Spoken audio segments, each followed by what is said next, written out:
নমস্কার সুধী ভক্তমণ্ডলী, রামায়ণ কথার পক্ষ থেকে সবাইকে জানাই সাদর সম্ভাষণ। আজ রামায়ণ কথার অধিবেশনের মূল প্রতিপাদ্য বিষয় হলো আগামীকাল হলো শুভ মাঘী পূর্ণিমা। এই দিনেই ভগবান বিষ্ণুর নবম অবতার ভগবান গৌতম বুদ্ধ একটি বিশেষ লীলা রচনা করে গিয়েছিলেন।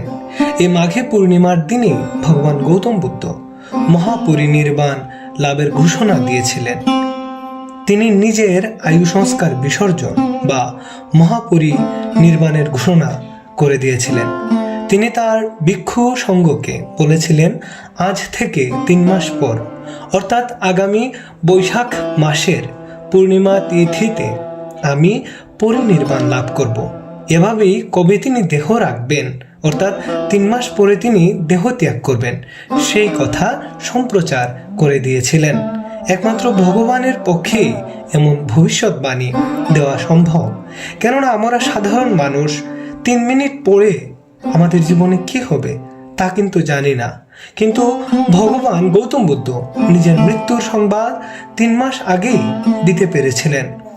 সেই দিন থেকে বৌদ্ধ ধর্মের অনুসারীগণ সবাই এক বাক্যে গৌতম বুদ্ধকে ভগবান বলে স্বীকার করে নিয়েছিলেন।